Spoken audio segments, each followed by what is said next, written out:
नमस्कार, आप देख रहे हैं एनबी न्यूज में आपके साथ रवि राजपूत। हमारे खास कार्यक्रम स्वर्णिम मध्य प्रदेश छत्तीसगढ़ में आप सभी का स्वागत है। वहीं रुक करते हैं खबरों का, जहां छत्तीसगढ़ के रायपुर में बजट 2023 को लेकर बैठक का आयोजन किया गया।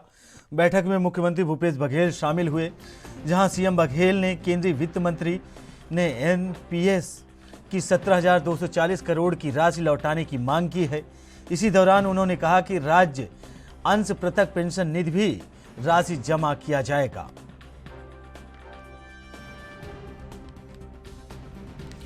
वहीं आपको बता दें कि रायपुर में बजट 2023 को लेकर एक बैठक का आयोजन किया गया, जिस बैठक में मुख्यमंत्री भूपेश बघेल शामिल हुए। सीएम बघेल ने केंद्रीय वित्त मंत्री ने एनपीएस की 17,240 करोड़ की राशि लौटाने की मांग की। इसी दौरान उन्होंने कहा कि राज्य अंश पृथक पेंशन निधि में राशि जमा कर दिया जाएगा, यानी ये जो राशि लौटाई जाएगी एनपीएस की, उसके बाद इस राशि को अंश पृथक पेंशन निधि में जमा कर दिया जाएगा। वहीं इस खबर पर अधिक जानकारी के लिए छत्तीसगढ़ से हमारे संवाददाता अखिलेश तिवारी जुड़ गए हैं। अखिलेश, सीएम भूपेश बघेल का ये बैठक, और इस बैठक में जो उन्होंने एक 17,240 करोड़ राशि को लौटाने की बात कही है, उसे अंश पृथक पेंशन निधि में डालने की बात कही है, ये क्या कुछ है? पहली चीज, और दूसरी चीज, विकास के रास्ते को लेकर सीएम बघेल जिस हिसाब से आगे बढ़ रहे हैं, बैठक कर रहे हैं, और इस पर क्या कुछ जानकारी है? देखिए, जो 1700 की बात है, 1700 करोड़ रुपए की, तो निश्चित तौर पे जो राज्य सरकार को देन की बात कही गई थी केंद्र के द्वारा, और जो कार्य प्रसक्त हुए हैं छत्तीसगढ़ में, उन्हीं की जो वापस जो पैसा है उसी को मांगा गया है। निश्चित तौर पे ये जो मांग है ये जायज भी मानी जा रही है, क्योंकि 1700 करोड़ रुपए की जो घाटा है वो राज्य सरकार को वहन करना पड़ जाएगा। लेकिन अगर जैसी केंद्र सरकार देती है तो निश्चित तौर पे छत्तीसगढ़ जैसे पिछड़े वर्ग या फिर पिछड़े राज्य की अगर बात की, क्योंकि सबसे ज्यादा समस्या नक्सल की होती है छत्तीसगढ़ में, तो निश्चित तौर पे इसके पैसे की वापसी जो बात कही जा रही है तो निश्चित तौर पे होनी चाहिए। दूसरी बात यह है कि जो विकास की गाथा होनी चाहिए, खास तौर पे अभी शीतकालीन सत्र आने वाला है। शीतकालीन सत्र में छत्तीसगढ़ की बजट तय होती है, किस दिशा में कितना खर्च करना है, ये बजट तैयार की जाती है। निश्चित तौर पे वित्त मंत्री के जो आज जो बैठक हुई है उसमें एक कारगर साबित हुई है कि कहीं ना कहीं जो खास तौर से नक्सल क्षेत्र की बात की जाए, या फिर यहाँ की जो केंद्रीय जो बैठक की आज जो निर्णायक लिया गया है, उसमें प्रमुख मांगे इन मुद्दों को लेकर की गई है। जहाँ सबसे बड़ी बात नक्सल क्षेत्र की जो विशेष तौर पे देखा जा रहा है, वहाँ की बजटीय स्थिति जो नाजुक हो गई थी उसको लेकर के खास तौर से फोकस किया गया। इसके अलावा कृषि क्षेत्र और साथ ही साथ जो मजदूरों की जो आय के जो संसाधन होनी चाहिए, बढ़ोतरी होनी चाहिए, और इसके अलावा जो पुरानी पेंशन जो लागू की गई है छत्तीसगढ़ में, इसको खास तौर से देखा जा रहा है। इसी तमाम विषय को लेकर के आज केंद्रीय मंत्री सीतारमण के साथ में आज प्रस्तावित किया गया। निश्चित तौर पे ये अगर बजट साबित होता है तो निश्चित तौर पे छत्तीसगढ़ को एक बड़ा लाभ होगा, और कर्मचारी और किसान वर्गों को काफी लाभ पहुंचाने वाली बजट होगी जी। वहीं अखिलेश, आगामी महीनों में कुल मिलाकर शीतकालीन सत्र है, और जिसमें सीएम भूपेश बघेल का ये जो सत्र है, और इस सत्र में अहम मुद्दों को वो पारित कराना चाहेंगे, और अहम मुद्दों को लेकर वो सदन में चर्चा भी करना चाहेंगे। वहीं अगर वित्त मंत्री की हम बात करें तो उनका ये बजट जो होगा, उन्होंने पहले भी सीएम भूपेश बघेल ने कहा कि ऐतिहासिक बजट होगा। इस बजट में छत्तीसगढ़ की ऐसी कौन सी मूलभूत सुविधाएं हैं, या फिर छत्तीसगढ़ शासन यानी कहा जाए सीएम बघेल ऐसे कौन से इस बजट में ऐसी कौन सी स्कीम शामिल करना चाहते हैं जो मील का पत्थर साबित होने वाला है छत्तीसगढ़ में? बिल्कुल, निश्चित तौर पे ये बड़ा सवाल भी है, और यहाँ के जो लोग हैं, खास तौर से छत्तीसगढ़ में किसान सबसे ज्यादा निवासरत हैं, और किसानों की जो निवास करने की जो स्थिति है और उनके जो कार्यशैली है, खास तौर से ऐसे कार्यशैली जिसमें आजकल किसान विलुप्ति कगार में भी देखा जा रहा है। छत्तीसगढ़ में जो सबसे ज्यादा उत्पादन क्षेत्र कहे जाते थे, खास तौर से चावल को लेकर के, धान का कटोरा कहा जा रहा था छत्तीसगढ़ को, अब ऐसे जो किसान हैं वो किसान न बन करके दूसरे राज्य कमाने के लिए चले जाते हैं, तो सबसे बड़ा नुकसान जो है राज्य को ही उठाना पड़ता है, क्योंकि यहाँ के किसान की जो आय आमदनी होनी चाहिए वो काफी कम रहती है, जिसके वजह से वो दूसरे राज्य जा करके अपने जीवन यापन के लिए कमाता है, और वहां से कमा करके ला करके छत्तीसगढ़ में उपयोग करता है। ऐसी स्थिति उत्पन्न ना हो, इसी को लेकर के ही राजीव गांधी न्याय योजना के तहत सभी किसानों को एक मापदंड के आधार पे राशि दी जा रही थी। इसके अलावा जो राजीव गांधी मजदूर योजना है उसके तहत भी पैसा दी जा रही थी।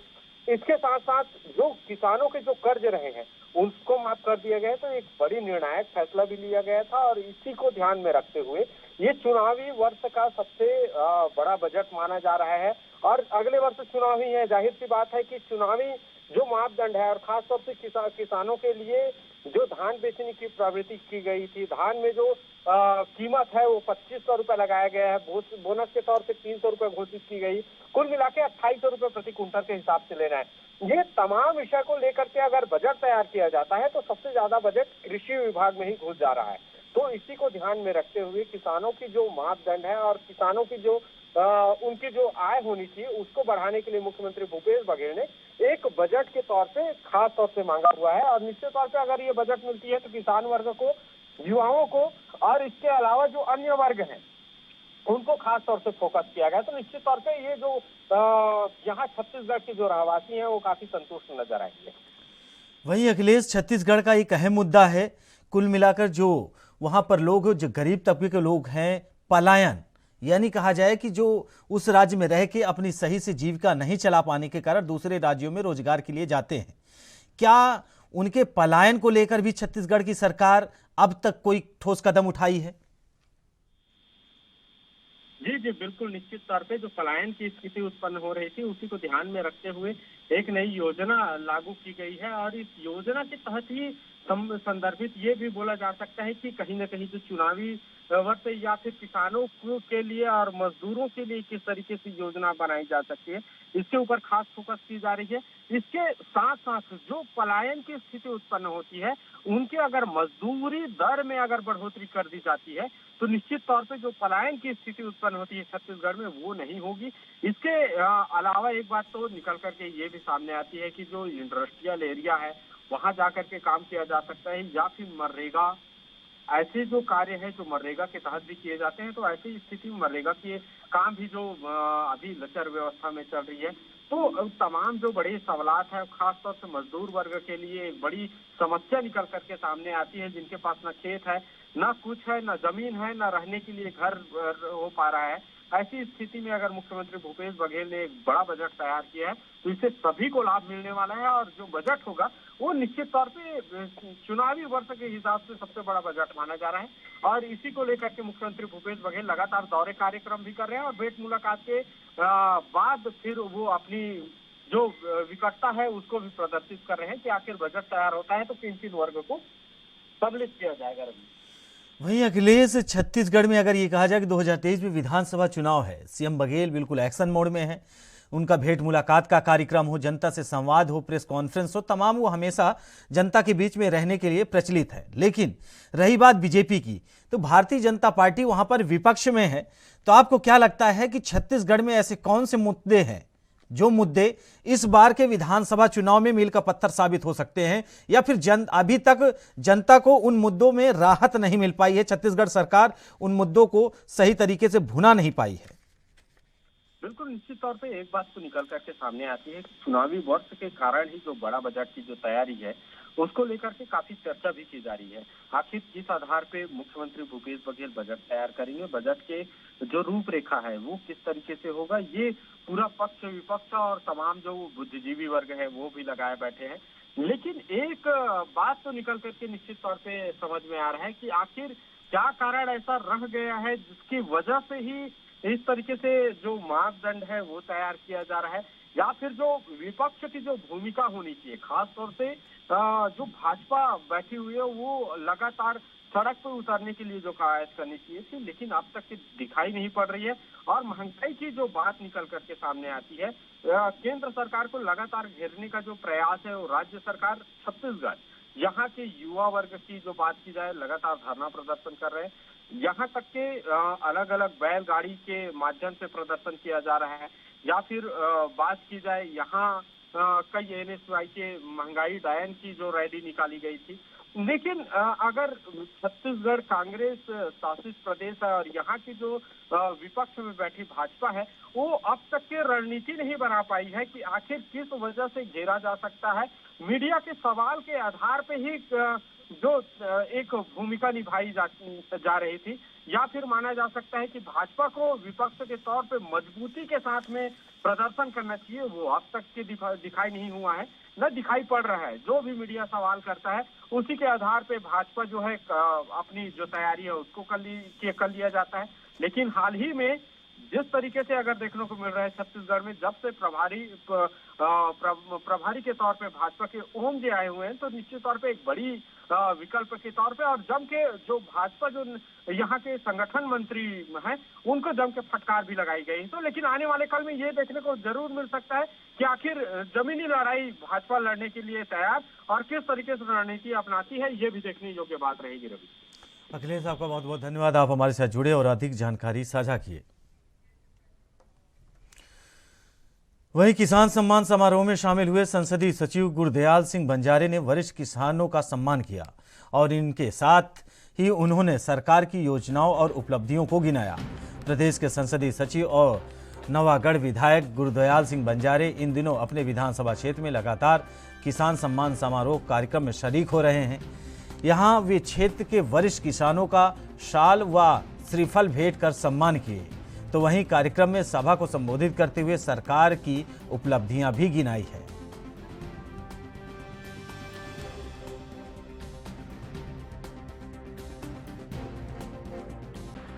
अभी पूरे नवागढ़ विधानसभा में एक खुशी का और त्यौहार का माहौल है। हर सोसाइटी में हम जाके किसानों का सम्मान समारोह आयोजित कर रहे हैं और उस सम्मान समारोह में जो वहाँ के आम किसान हैं उनको सम्मानित किया जा रहा है कांग्रेस परिवार की ओर से। और किसानों को पहली बार ऐसा लग रहा है कि किसी कांग्रेस की सरकार में पहली बार किसान का सम्मान हो रहा है, इससे पहले कभी नहीं हुआ। किसानों में काफ़ी खुशी की लहर है।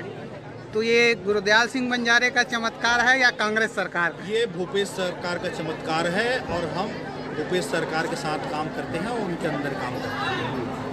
किसानों का सम्मान तो जिस दिन भूपेश बघेल जी की सरकार बनी और किसानों का कर्जा माफ हुआ और किसानों को उनके फसल का सही दाम मिलने लगा, उसी दिन से सम्मान हो रहा है। और उसको आगे बढ़ाने का काम यहाँ के क्षेत्रीय विधायक और छत्तीसगढ़ शासन के संसदीय सचिव आदरणीय श्री गुरदयाल बंजारे जी कर रहे हैं। निश्चित तौर पे यह किसानों का सम्मान है, ये प्रतीक है कि कांग्रेस सरकार किसानों के लिए सोचती है, उनको चाहे कर्जा माफी की बात करें चाहे फसल का सही दाम करें। कैबिनेट मंत्री रविंद्र चौबे का बयान सामने आया है। वहीं आरक्षण के मुद्दे और कैबिनेट की बैठक पर विधानसभा में विधेयक पास होने के बाद उच्च न्यायालय भी साथ देगी, ऐसी उम्मीद जताई जा रही है। वहीं उन्होंने कहा कि बीजेपी भी विधानसभा में विधेयक पास करने में मदद करे और सहयोग करे। आरक्षण मामले में किसी को दोषी ठहराया जाना चाहिए तो बीजेपी को दोषी ठहराया जाना चाहिए।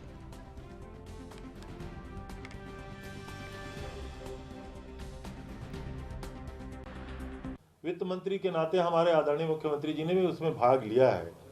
छत्तीसगढ़ को जो देय राशि है केंद्र सरकार के द्वारा, उसकी मांग तो माननीय मुख्यमंत्री जी ने किया ही है।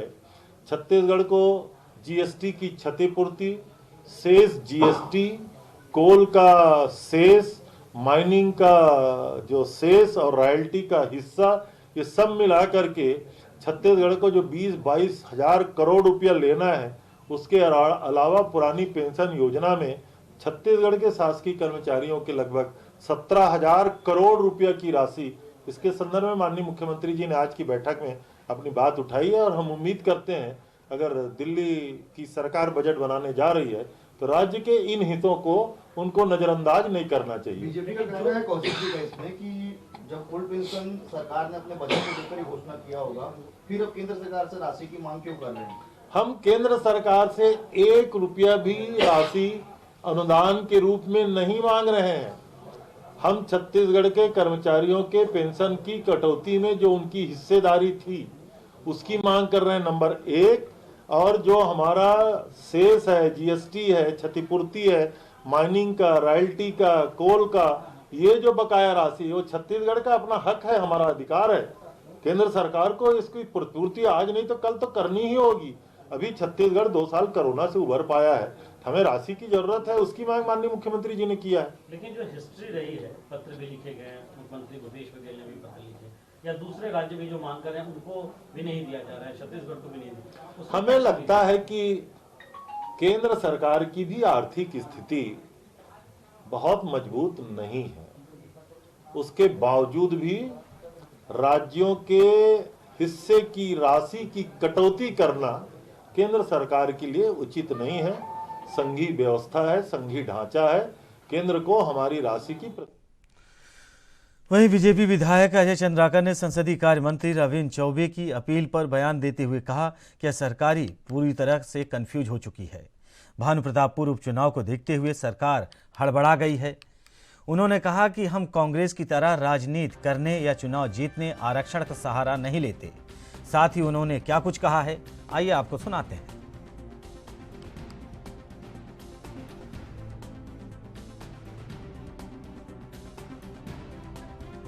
जीएसटी की यदि कोई बकाया है तो राज्य इसमें उसको मिलना चाहिए, लेकिन ये भी केंद्र सरकार ने व्यवस्था दी थी कि अभी आप सॉफ्ट लोन भी ले सकते हैं जब तक आपको नहीं मिलता है, तो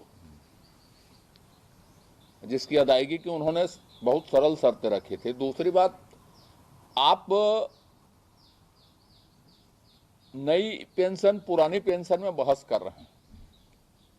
पुरानी पेंशन में जो अथॉरिटी उसको कंट्रोल करती है पेंशन को, उसके नियम कानून को पढ़ लीजिए। राशि को रिफंड करने राज्यों को देने का उसमें कोई क्लाज ही नहीं है। तो आप कुछ भी बोल देंगे उसको केंद्र सरकार पूरा करे। आप पुरानी पेंशन स्कीम हम बहाल करेंगे, इसको देश भर में आप राजनीतिक मुद्दा बना रहे हो, खास करके कांग्रेस शासित या जहां कांग्रेस चुनाव लड़ रही इसको वही बोल रहे हैं। तो आपके पॉलिटिकल एजेंडा को लिए हम नियम कानून प्रक्रिया सब बदल दें, ये नहीं चलेगा। नहीं तो ये राशि जो मांग रहे हैं जायज है क्या? ये नहीं, क्या? नियम में ही नहीं है। मुख्यमंत्री जी उस बात को अच्छे से जानते हैं कि ये नियम में ही नहीं, उनके प्रक्रिया के कोई क्लास में ही नहीं है कि राशि वापस की जाए। और आज के समाचार पत्र पढ़ेंगे तो उसमें बहुत क्लियर है कि ये राशि वापस नहीं की जा सकती करके, लौटाया जाना संभव नहीं है करके।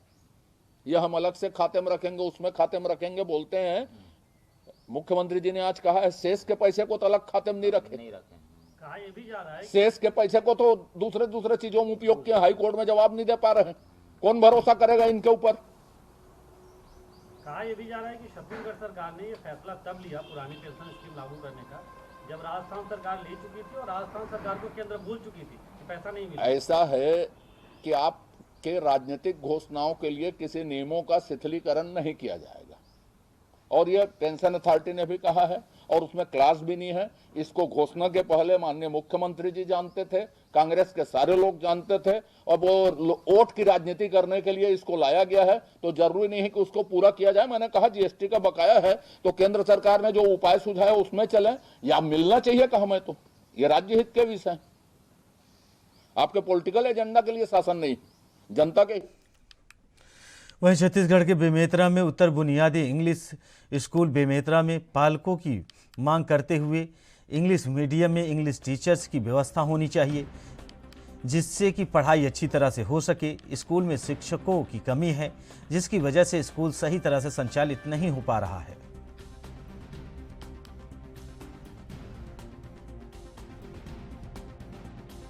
क्योंकि हिंदी मीडियम से नियुक्ति हुई है और हमारा यहाँ इंग्लिश मीडियम में व्यवस्था किया गया है, क्योंकि हम लोग अपने कर्तव्य का निर्वहन करते हुए इस स्कूल में अपना उपस्थिति दे रहे हैं और जितना हो सके पढ़ा रहे हैं।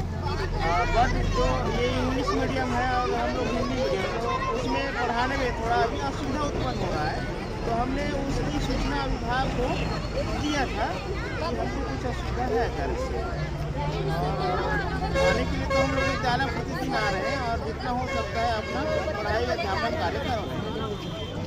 देखिए सर, हम लोग सबसे पहले चाहते हैं कि पढ़ाई का वापसी हो, और दूसरी बात है कि कोई व्यवस्था नहीं है पढ़ाई की। हम लोग पेरेंट्स हैं, अपने बच्चे को पूछते हैं क्या है क्या नहीं, तो बच्चे लोग बोलते हैं किसी दिन कोई पढ़ाई नहीं है। तो ऐसे में फिर क्या होगा?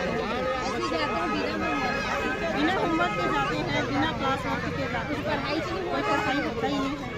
पूर्व में भी इन लोग मतलब बिना सूचना की तालाबंदी किए थे और आज भी बिना सूचना का तालाबंदी किए हैं, जो मतलब शासकीय कार्य में बाधा महसूस कर रहा हूँ मैं, क्योंकि हमने जो मांग पूर्व में किए थे तो शिक्षक की पर्याप्त व्यवस्था कर दिए हैं और हमारे शिक्षक साथी ऐसे नहीं है कि इंग्लिश प्राइमरी तक के नहीं पढ़ा सकते, सभी पढ़े लिखे हैं और ग्रेजुएट हैं। रहा सवाल एक शिक्षक की मांग कर रहे हैं तो यह एक प्रकार का राजनीति है और वो शिक्षक का वो व्यवस्था में हुआ था, उनको भी उस गांव में मांग कर रहे हैं तो उनको हमने रिलीफ कर दिए हैं। यदि पालक के अनुसार से शिक्षक का मतलब जिस शिक्षक को चाह रहे हैं उसी को यहाँ पर लाना उचित नहीं है और मैं इन लोगों से निवेदन करता हूँ कि मतलब ताला खोल दें और बच्चों की पढ़ाई में किसी प्रकार की व्यवधान ना हो। यदि ऐसा नहीं होगा तो फिर हम। वहीं छत्तीसगढ़ के जिला मुख्यालय बालोद के सरयू प्रसाद अग्रवाल स्टेडियम में 3 दिवसीय ओलंपिक में छत्तीसगढ़िया खेलों के साथ साथ छत्तीसगढ़ की परंपरा एवं लोक संस्कृति की भी छटा देखने के लिए मिली। बच्चों से लेकर बुजुर्ग तक ने अपने बेहतरीन खेल प्रतिभा का प्रदर्शन कर जिला स्तरीय आयोजन को यादगार बना दिया है। उत्कृष्ट प्रदर्शन से छत्तीसगढ़िया खेल एवं लोक सांस्कृतिक जीवंत हो उठा है। आयोजन में खास करके कामकाजी ग्रामीण बुजुर्ग, महिला एवं पुरुषों ने भी अपने व्यस्ततम कार्यों को बावजूद भी छत्तीसगढ़ के ओलंपिक पर बेहतरीन प्रदर्शन कर यह साबित कर दिया है कि उनकी भूमिका केवल घरेलू जिम्मेदारियों पर सीमित नहीं है।